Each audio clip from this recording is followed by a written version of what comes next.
In every French pastry kitchen, there's a very special ingredient called pâte feuilletée, which means pastry leaves. It's known to us as puff pastry, and it's prized for its decadent, flaky layers. Today I'm going to share 3 of my favorite recipes using this beautiful pâte feuilletée: a raspberry mascarpone tart, a saucisson en croûte, and an apple jalousie tart. Plus, French pastry chef Dominique Ansel is visiting with us today to share his puff pastry secrets. All today on Martha Bakes.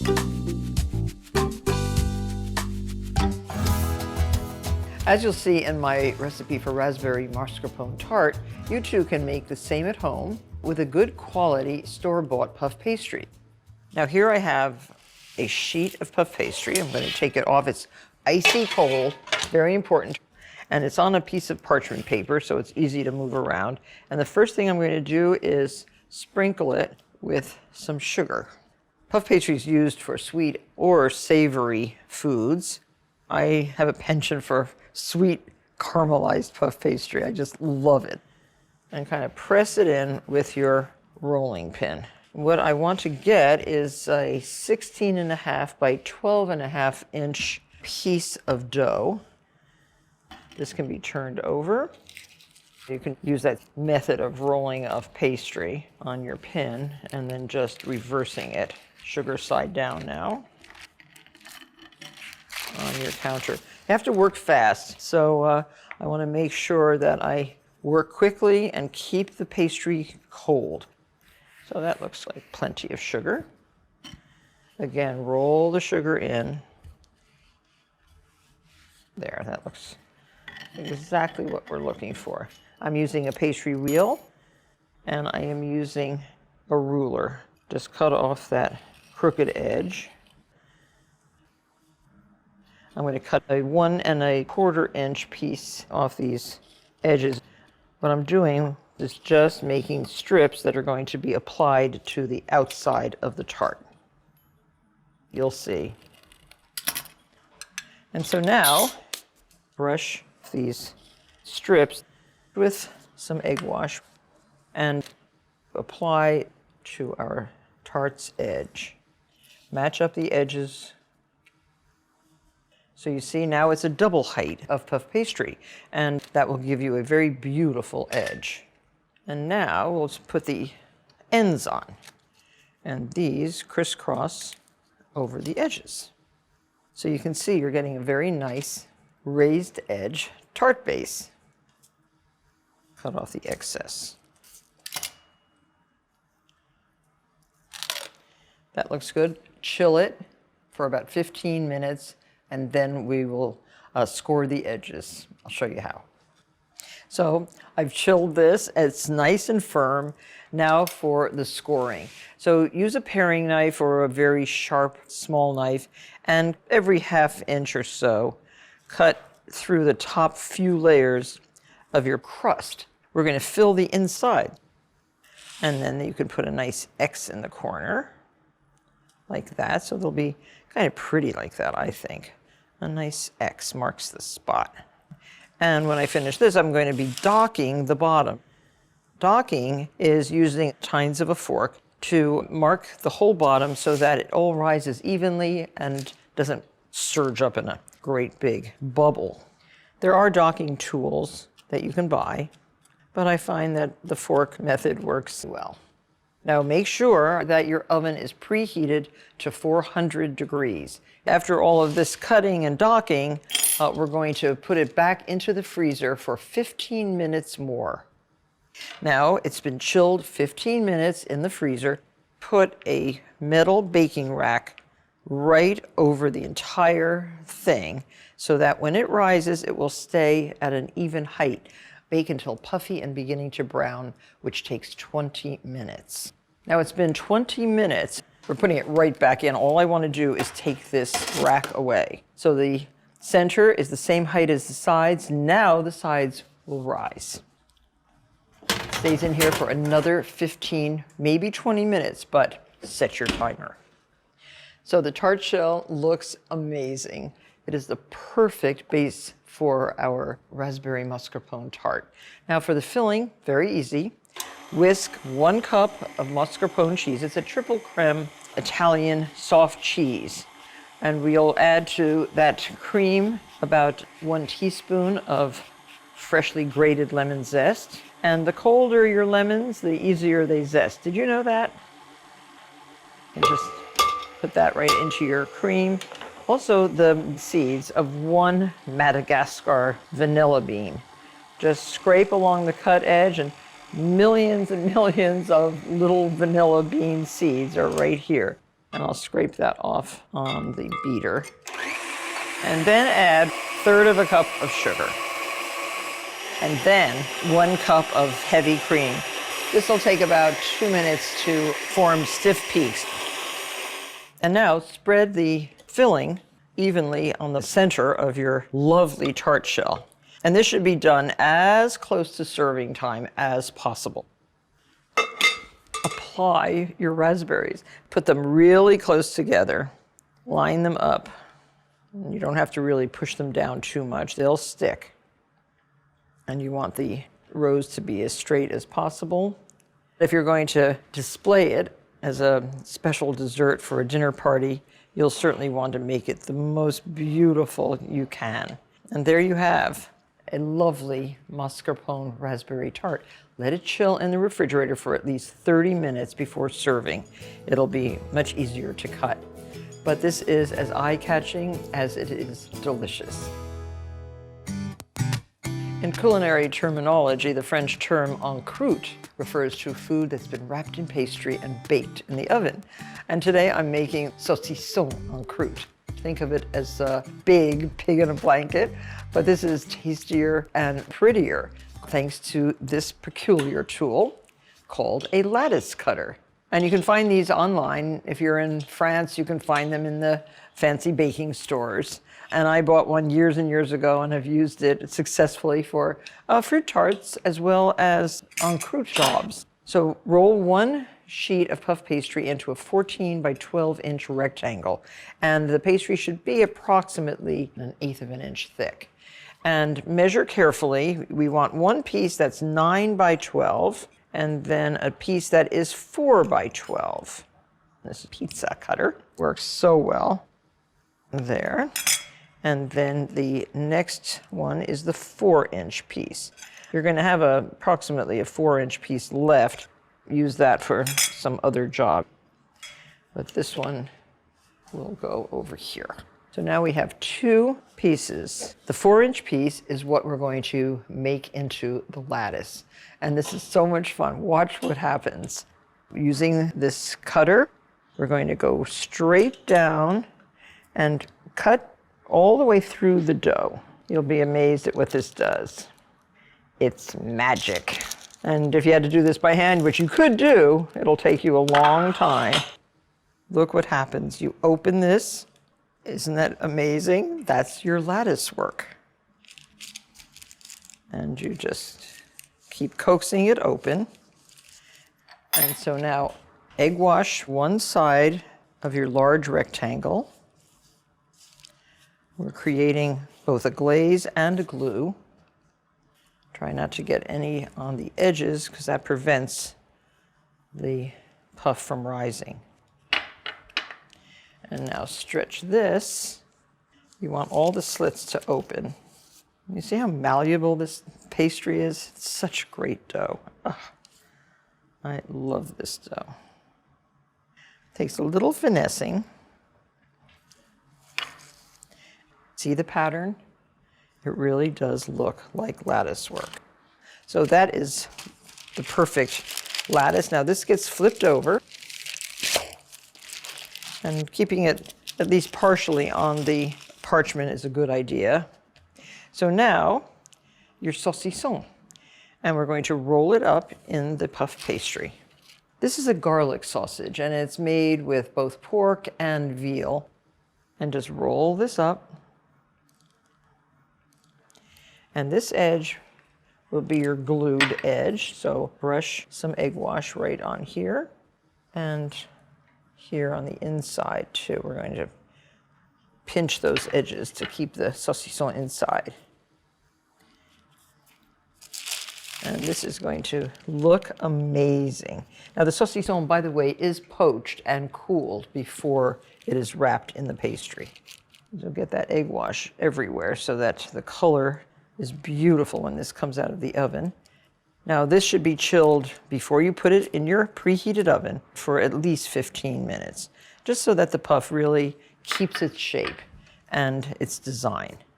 Now with the point of a small paring knife, just cut a few little vent holes through the pastry, just so that steam can escape while it's baking. And get that on a baking sheet, chill, and then transfer to a 400-degree oven for about 40 minutes. Now, serving your saucisson en croûte is lots of fun because people love it so much. Have some grainy Dijon mustard, some cornichons, which are the little tiny pickles, a frisée salad tossed with a mustardy vinaigrette. So a little bit of this on each plate. I love frisée. It's a curly endive that is so delicious. Just the perfect greens. Would you like to see what this looks like inside? This is the first slice, which is the least impressive. But then we get into the saucisson. Use a serrated knife so you don't break the crust.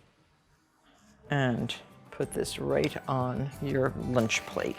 It makes a truly beautiful lunch if served with these particular sides. It is extremely delicious. In French, the word jalousie means jealousy, but it also is the word for shutters, which you'll see as the decorative inspiration for this traditional slatted-topped pastry of the same name. And today I'm filling my Jalousie tart with apples flavored with cognac.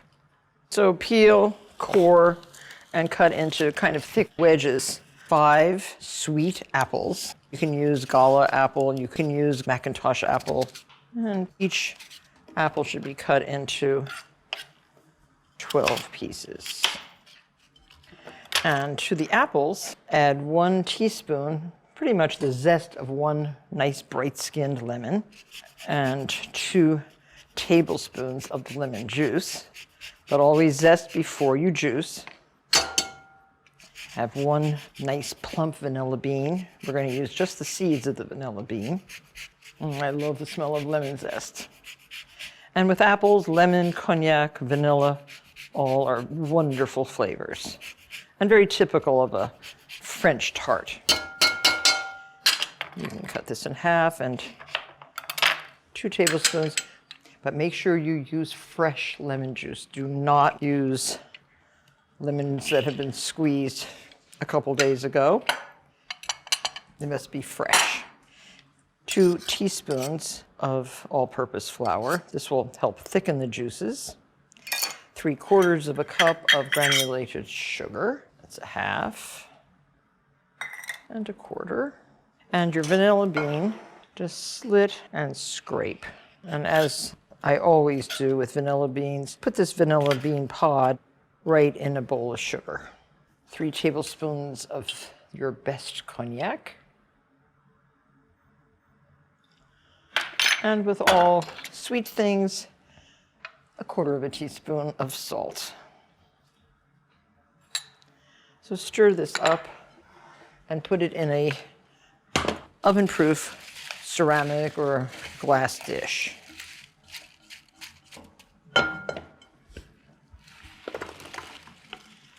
Have your oven preheated to 350 degrees and bake this until the apples are nice and tender. That's going to take somewhere around 40 minutes. And then let them cool. So there, right into the oven. And so now we have a piece of pâte feuilletée, our puff pastry, and I am cutting strips. Every 3/4 inch, you cut in to the dough 5.5 inches and then another 5.5 inches on this side. These will be folded over one another. Your apples are going to go right down the center. So it's kind of an unusual construction, but I think you will love what it looks like when it's baked. Very charming. And it's something different. Jalousie. And your friends will have a lot of jalousie when they see how fabulous your baking skills have become. So now get your apples, and now remember the apples must be cool. And you do not want to put hot apples on cold pastry. And you can kind of line them up down the center. You want each piece to have apples. Now if you used raw apples, the apples would never get soft enough in the time it takes the puff pastry to cook. That's why we pre-cook the apples.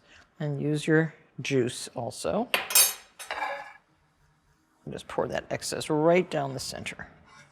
There. So now what to do with the fringes? First thing you do is brush with egg, lightly beaten with a teaspoon or so of water. And now fold one side, then the other side, overlapping. It's almost like working with fabric or ribbon. This is more a craft project than it is an ordinary baking project. Get this right back on your tray, and you are going to put this in the freezer for 20 minutes. And so now, this has been in the freezer. Brush with a glaze, and then sprinkle with granulated sugar. This gives you a little bit of crunch and also a beautiful shine. Now get this right into a preheated 400-degree oven. Try to position it on the middle rack. Set your timer. After 20 minutes, reduce the temperature to 350 degrees and bake for 20 minutes more. At the same time, you can turn your broiler on to broil and watch carefully until the sugar is caramelized. 2 to 3 minutes. Do not walk away. And this is what comes out of the oven for your pleasure. Make sure that you let it cool before you slice it. Serve it with a nice scoop of creamy vanilla ice cream, hopefully homemade. And you have a delectable dessert for family, friends. I can't think of a better combination than apple jalousie tart and a scoop of vanilla ice cream.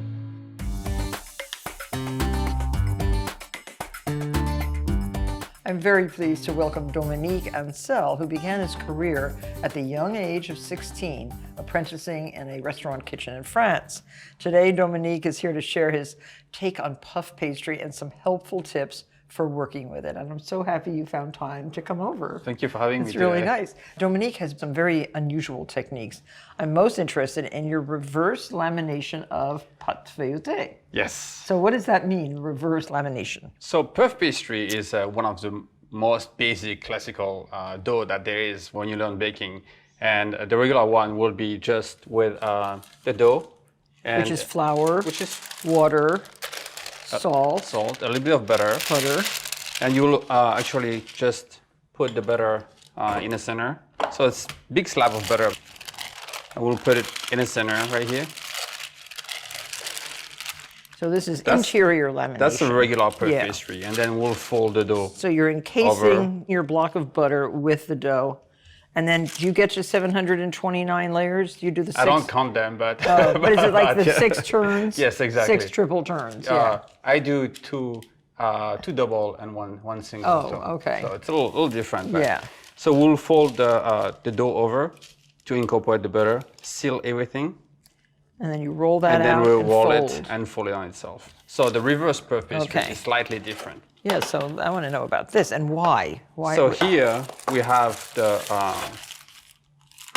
this is the butter that's on the outside. Oh. So it's actually not just butter, it's butter and flour that is mixed together. It is? Oh, it is? It's just different techniques that allow you to have actually more flaky layers and so actually like crispier dough. Oh, I see. Like so this is so crispy. It is very crispy. Yeah. So it's my favorite puff pastry type to do. When you bite into it, you have all these layers of puff that are crunchy. Look at the color of this dough. This is so much different than the ordinary puff pastry. It is, yes. And it's because of the reverse? Because it's reversed. You can put the butter on the outside. Okay, interesting. Okay, so this is it, and you've made a round. We're going to do this tart. We're going to do Gallette du Roi or King's Cake. King's Cake. King's Cake. So we have just a disc of puff pastry here. and we'll pipe the frangipane, which is almond cream with pastry cream inside. Almond cream with pastry cream. So delicious. And then we'll just use the brush and a little bit of water, just enough to make the side stick. And then we'll just take another disc of the puff pastry. We'll place it over. And then after we put the second layer, we're gonna keep this in the fridge for a little bit. Yeah, so then you can score it. Then we can egg wash and score it. Yeah.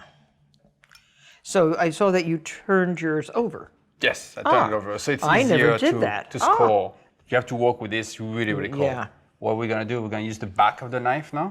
And we're gonna seal the 2 layers of puff pastry together by just pushing it up a little bit like this. Oh, I see. Without cutting it too far. And this will give us the consistency all around to have the puff pastry raising up while baking. So that's another layer of security. So it's like a little seal. It's a little scallop. Exactly. Okay, am I going too close? No, you're good. It's pretty consistent. Okay. There. Very nice. Can I come work? Of course, anytime. Then what we're gonna do, we're gonna use egg wash. Egg with what? Whole eggs with 50% of yolks. So it's a little darker than the regular egg wash. Okay, and a no pinch of cream? salt. No cream. No cream. Okay. So we want to keep the puff pastry with a nice caramelization, a beautiful golden dark color. Then you brush this. You want to make sure the yolks are covering the entire layer of puff pastry. And do you do it just once? Or do you Twice do it twice? is better. Yeah. If you want to do it once, put it in the fridge, let it sit for maybe 10, 15 minutes, and then do it one more time. So we'll have a beautiful layer on the outside. Yes. Then what? Then we're going to do the scoring. So that's the fun part. You can use a cake stand. That helps a lot. And then I start by doing half a circle, going from the center to the other side. That's nice. And then we're gonna do each of them with the same spacing. And this is the final little touch and the decoration for our king's cake. Before I could afford to buy one of those turntables, I used to use a big stock pot upside down. That's a good way too.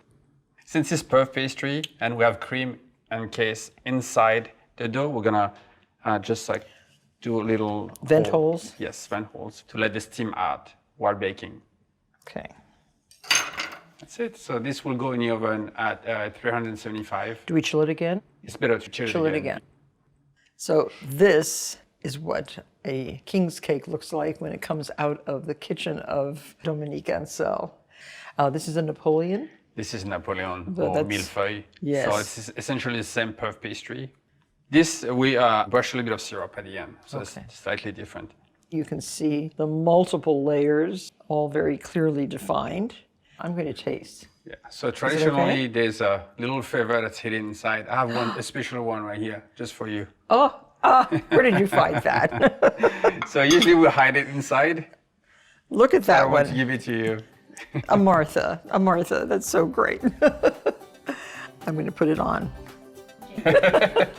It's so great.